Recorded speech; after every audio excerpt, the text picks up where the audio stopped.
Recording by Avai in March 2017. Secresy or The Ruin on the Rock by Eliza Fenwick. Volume 2, Letter 6. From Carolyn Ashburn to Sibella Valmont. For the first time of my life have I become the assiduous watcher of windows, the listener after footsteps, and have lived eternally in the drawing-room. Yet has no Clement Montgomery appeared, and I have just now recollected that my desire of knowing him will not accelerate his approach, that so much time given to expectation is so much thrown away, and that to employ the same quantity of time in endeavouring to amuse you would be more friendly and of course more laudable. Once more then, Sibella, we are in London, this great metropolis, alike the resort of him who possesses wealth, and him who seeks to attain it. Here merit comes, hoping in the vast concourse to find the protector of talent, and hither the deliberating villain hastens, expecting the crowd will be at once favourable to the practice of his crimes, and the means of escaping their punishment. What a field here is opened for the speculator and the moralist! And often, Sibella, do I anticipate the time when we shall look on the checkered scenes of life together. When? But let me give you the remainder of Davenport's history, while it is yet fresh in my memory. Punctual to the minute I had named, Davenport entered my apartment. The same species of settled gloom I observed the preceding day in Arabella marked his voice and gesture. He looked so familiarized, so wedded to sadness and misfortune, that, desirous of expressing in my demeanour the kindness my heart felt for him, I approached and held out my hand to receive his. He lightly pressed it, and, coldly bowing, retreated to a seat on the other side of the room. From that motion I perceived he now viewed me as one who had saved him from the commission of an action which, although of evil and dangerous tendency, would have produced to him a benefit he knew not how, in any other way, to procure, and that after rendering it impossible for him to marry, I was about to leave him with some general advice to the horrors of his situation. This he imagined was the utmost of my ability. He had convinced himself to the goodness of my intentions, and could not altogether call me his enemy, but he was now looking round, hopeless and despairing, for the almost supernatural means which could extricate him from his poverty and distress. The power was mine, and I hastened to relieve him from the anguish he endured. I told him he should render himself independent and happy, that my pecuniary assistance should go hand in hand with his endeavours, and inquired if he had any friends who could advise him in the choice of a profession. Not a creature in the world who would not rather advise him to end his miseries and disgrace with a pistol. This was Davenport's answer. I recollected that I had noticed some little intimacy between him and Mr. Murden, and, supposing the precariousness of dependence must have occasionally led Murden's thoughts to the same views, I concluded his judgment would be useful. "Let us consult Mr. Murden," said I. "No, Miss Ashburn," cried Davenport, reddening violently. "Contrive it all yourself. I will obey you wherever I can, but do not command me to the revolting task of declaring to all the world that I am a beggar. When Murden and I first knew each other, I was the expected heir to a good fortune, and, as I was descended from some of the first families in the kingdom, Murden moved in the sphere below me. He stands where he did, but I, alas, am fallen. Yet I won't hear him exult and triumph in affected pity. No, no, I could tell him that even a nabob's wealth cannot blazon him with the honours that cling to the name of Davenport." He spoke this with surprising bitterness. "For pity's sake, Mr. Davenport," said I, Do not lay on high birth more infirmities than from its nature it unavoidably possesses. Were you 10 times more honourably descended, I could not alter Murden's ability to advise you. It could not degrade him or exalt you. I have seen you court his conversation, and did you imagine your poverty was then a secret? Oh, no, who could mistake the cause of your seeking to become Mrs. Ashburn's husband? In defiance of his uncle's displeasure, Murden refused this very marriage. At the same time, I must acknowledge, his firmness has not undergone the trial you have suffered, for he had no Arabella, I believe.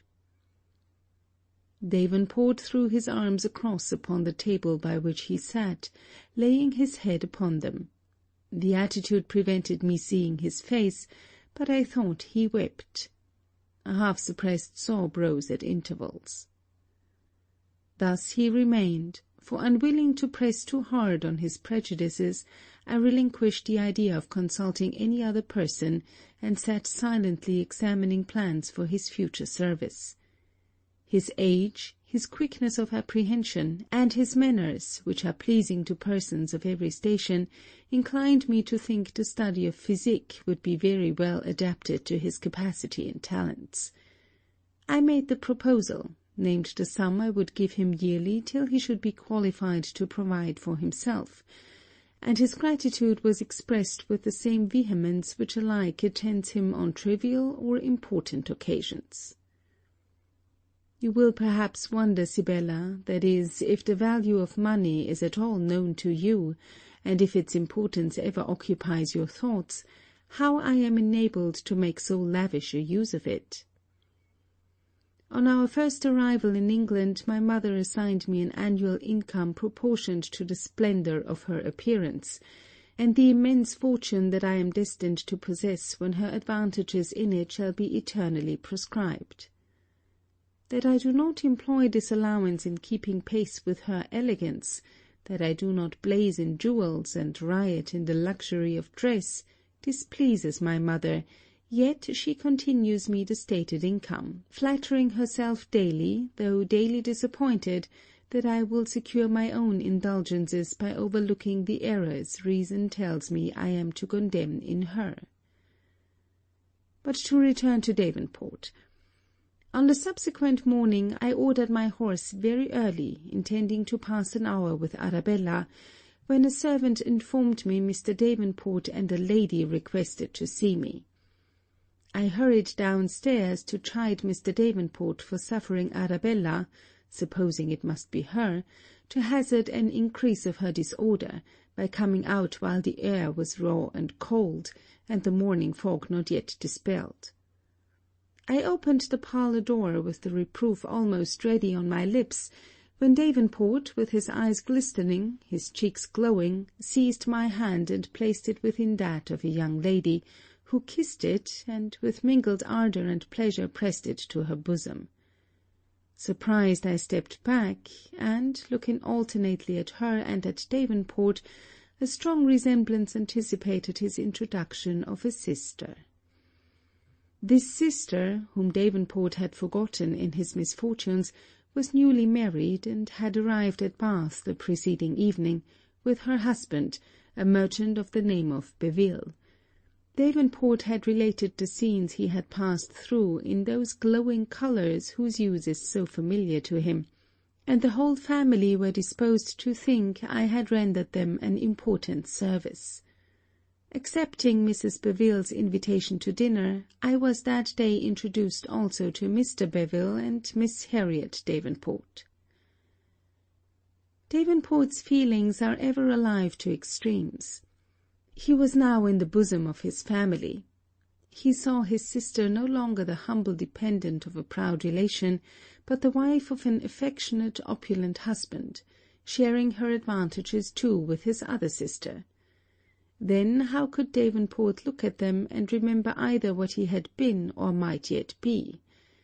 He was extravagant, sometimes brilliant, but always fanciful, and the incoherences of his conversation formed an amusing contrast with the steady, uniform bluntness of Mr. Beville.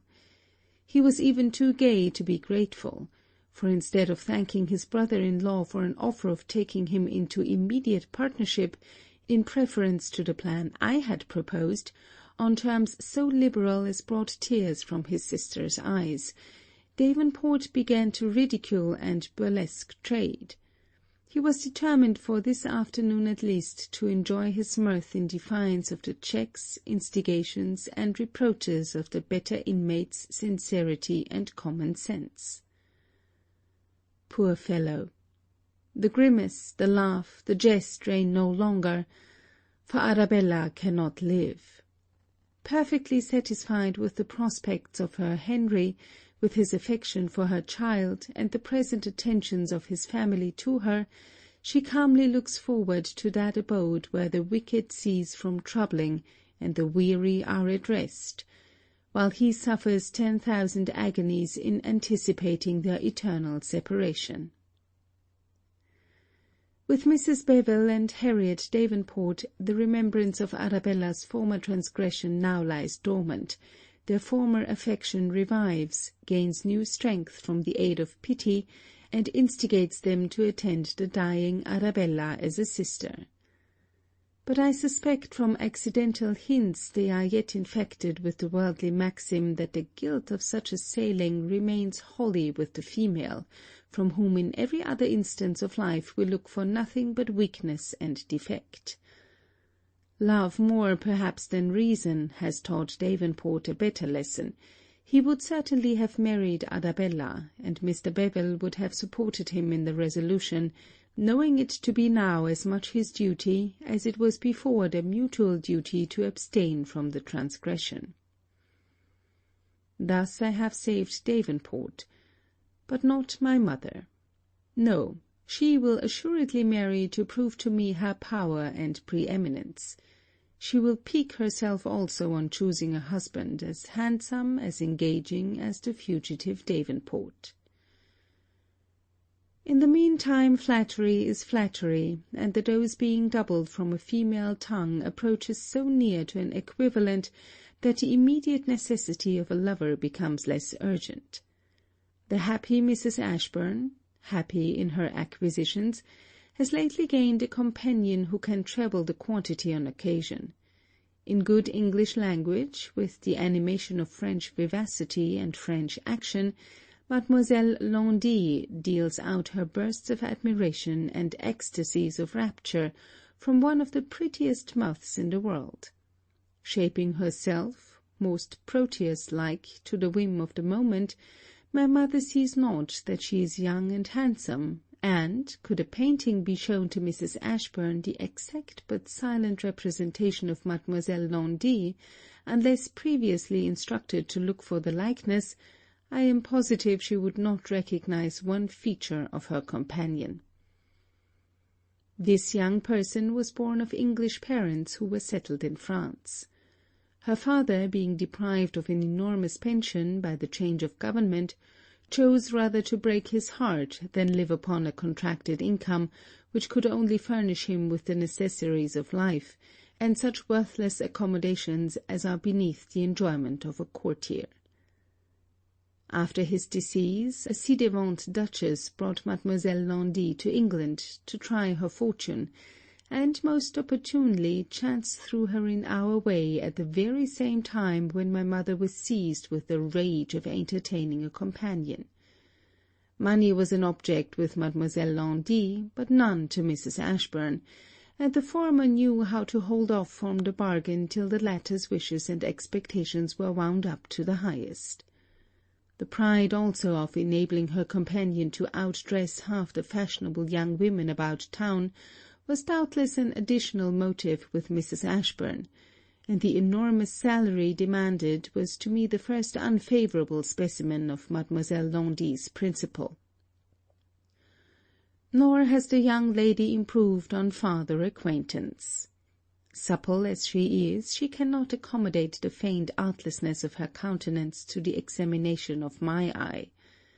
Native simplicity would neither court nor retire, but Mademoiselle Laundy invites my favour, while she evades my scrutiny.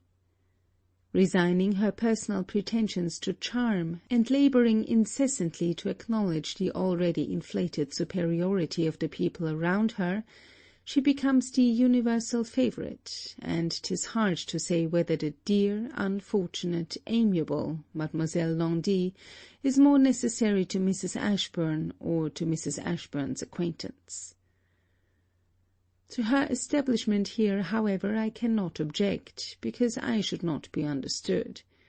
Picking and stealing, to be sure, are very atrocious things, but whoever thought of calling selfishness, art, and insincerity by the name of vice? Oh, no! Garret lodgings philosophers may speculate, and dream over their airy systems, but we people of fashion know better things.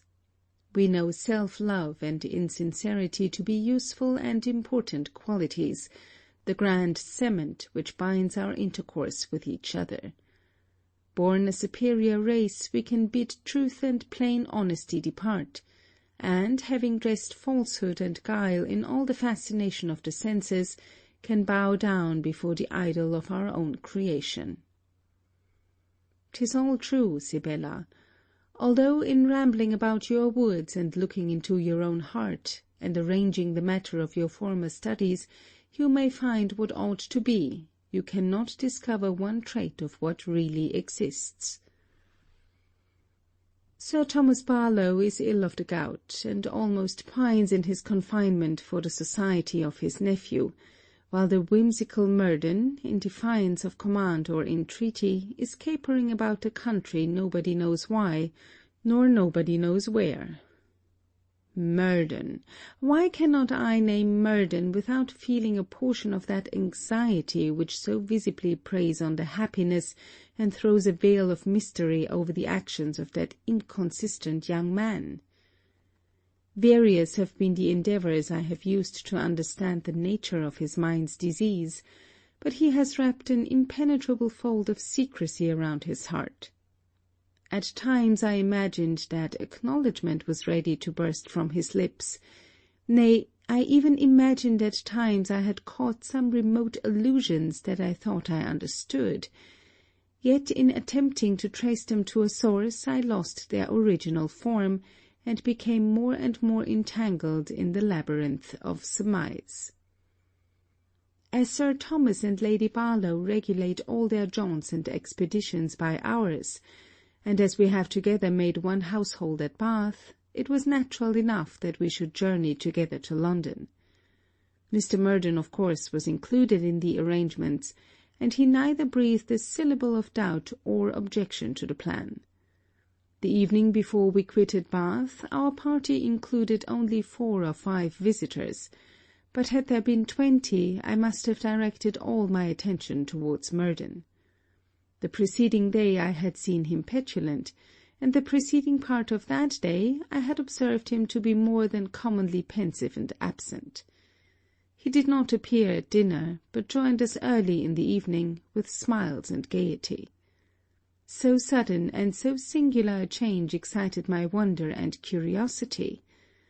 I perceived it was not the gaiety of force, yet it had a tinge of complacent melancholy, and, from his subsequent conduct, I am convinced it had its origin in some determination he had taken, whether for himself, fortunate or unfortunate, the sequel alone can explain. He shook my hand affectionately when he bade us good night, and at breakfast the following morning we learned that he had galloped away at daybreak. He had left a letter for his uncle, not filled with flattering apologies, never fear it, but containing a short harangue of the impossibility of his going at present to London, and a few cold wishes for the general safety of the party at large. Since that time I also have been favoured with a letter from him, which, although it is not intended to elucidate any part of his conduct, has brought back to my mind, with additional force, a surmise I formerly dismissed as too improbable. What a length of letter! You see, Sibella, how closely I consider our feelings as united, for, while I endure no weariness myself, I fear not the chance of inflicting it upon you. Adieu, my sweet friend. May principle alone, not personal fatal experience, teach you that your present system of secrecy is erroneous.